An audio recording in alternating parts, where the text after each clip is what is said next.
Good, beautiful morning, everyone. It's Saturday, September the 10th.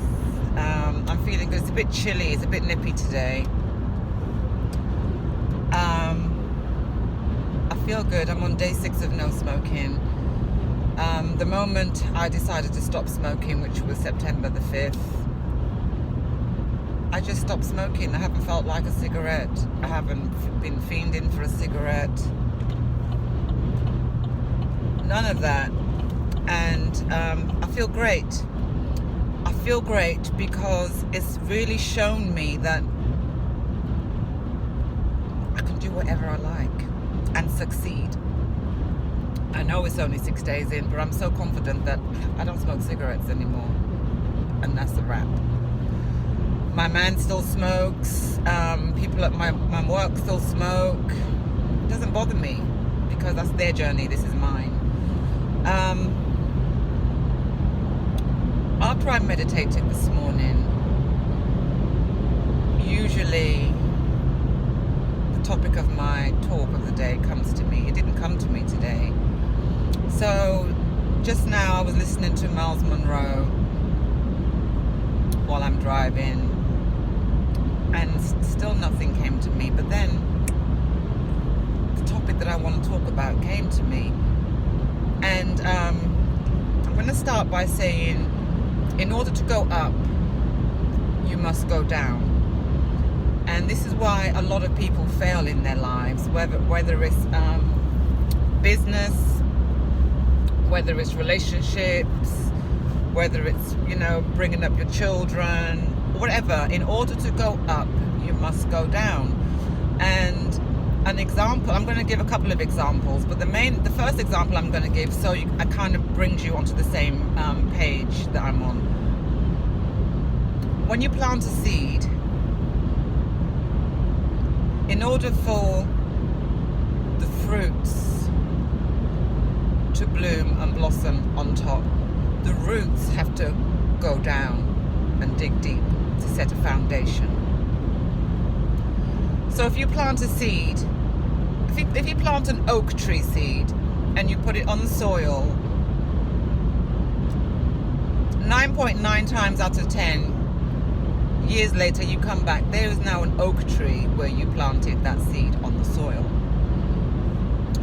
Now if you went to put that same seed on a slab of concrete, you could come back in 100 years time and that seed is still just going to be a seed. Nothing has grown, nothing has come to fruition, nothing has become of that seed. So you may or may not know that I own the Skin Girl LLC, the Skin Girl Inc. And I have one location in Hammond, Louisiana, and one location in Macomb, Mississippi, and with the third one loading in Houston, Texas. The goal has always been to have 5. And first opened my doors August of 2019, even though my business was established in 2018. And over the time, I've seen girls come and go, and the majority of the girls that come to me for work are straight out of school. And we all know what the American education system is like. They just fill your brain with bubbles and fairy dust and fling you outside into reality, where reality starts to bite. They don't prepare you for real life at all, because everything is about money. So they just interested in getting your money, getting you through the course. They don't even care if you know anything, as long as you pass, which gives the institution more accreditation. So the past couple of months, I've had a couple of brand new girls straight from school. They come and they don't know the philosophy of, in order to go up, you must go down. So they come to me expecting to earn buku money immediately. Number one, yeah, you just come from school, and as a client, it's very hard to be comfortable having services of any kind with somebody straight out of school. So most of these youngsters coming out of school thinking, oh, I'm going to have my own place, I'm going to be this, I'm going to be that, I'm going to have my own line of this, my own line of that. It's all attainable, but they're not planting seeds. So they become discouraged, and then obviously that discouragement then seeps into the client. The client is no longer comfortable with them because the worker goes into the room like, hello, hey, how are you doing today? I'm okay. And then automatically people think, I'm the worst boss ever, or it's not good to work for my company, or blah blah.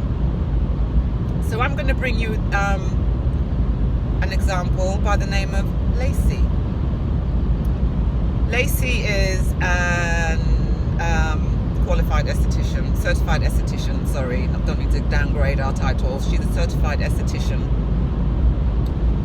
Such a ray of sunshine. She was working for an establishment not too far from mine, and she was earning pittance. But she smiles, she's happy, she's gregarious, she makes people feel good. When she walked into my establishment, and if you go down to a few videos back, I mentioned her in my video, but I didn't call her name. Her name is Lacey, and she's a blessing to my business. And I can tell that the attitude that she has now in my establishment and with my clients is the same attitude she was having when she was earning pittance. I know this within my heart. So she has done the right thing. She worked for establishments where she wasn't really feeling that she was being appreciated. Her worth wasn't being appreciated. She wasn't being paid her worth. But her seed was planted, and she was watering the seed, and the roots were getting strong in order to form a foundation. So fast forward to her coming to work with me because somebody recommended her to leave the other place where she was and go and work for Miss Tammy. Moi. And now Lacey is working for me and bringing the exact same energy and attitude that I'm 100% sure she had in her other establishment. But because Lacey did the work, she did the groundwork, she planted the seed, watered the seed, sang to the seed, fed the seed, whatever you want to do to your plants, she's now reaping rewards. She's gathering her harvest every single week. Her harvest is getting bigger and bigger. And it occurred to me when I decided a few minutes back to do the video on this topic that the majority of people who moan and groan and expect things to just be handed to them, or for things to just fall into their lap, that entitlement. And when I say entitlement, I'm not talking about the Karens, and I'm not talking about color, race. I'm talking about the entitlement of Americans as a whole. Most of them are Christians.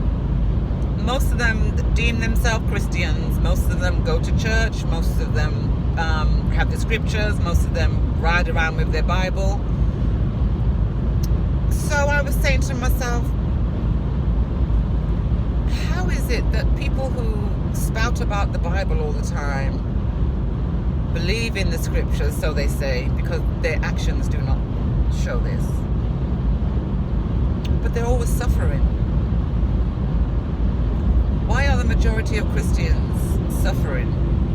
Whether it's health-wise, mental-wise, physical-wise, financial-wise, is the question I'm going to have to ask myself over the weekend. I kind of know most of the answers to my own question, but you have to plant those seeds.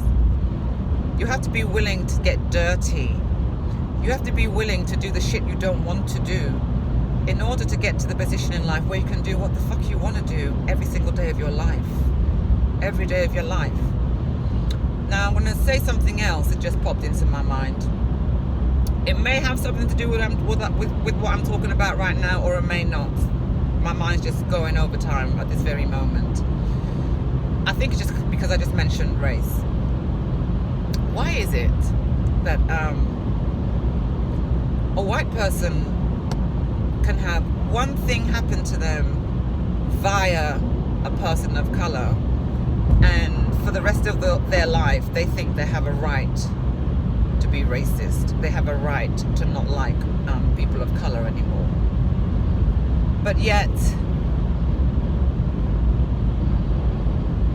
when a whole race of people have been subjected to disgusting atrocities and vilified to this day by another whole race of other people, we're told, oh, not everyone's like that. Not everyone's racist. Let me just put it out there. Someone who I know confessed to me that her father was racist. And I was like, oh. Because I kind of liked the dad, yeah? She said, yeah, when he was a child, his father got brutally attacked by a black person, and he's been racist ever since. It didn't occur to me until a long time later that obviously if you've been brought up by a die-hard racist, some of, if not most of, if not all of those views have been passed down to you. And the more I'm a very deep thinker, and the more I think about things and the more I dissect things, the more things make sense to me. The more things make sense to me, and now it's made a lot of sense to me why certain people and a certain person will always be jealous of me, because they've been raised to believe that black people ain't shit.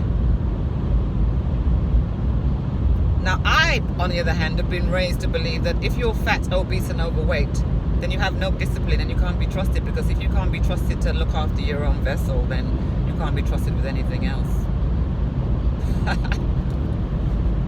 Peace. Have a fantastic day. Make today productive. Do something great, even if it's one thing, even if it's just writing down your new goal list. It's still a step in the right direction. And make someone smile today. Peace.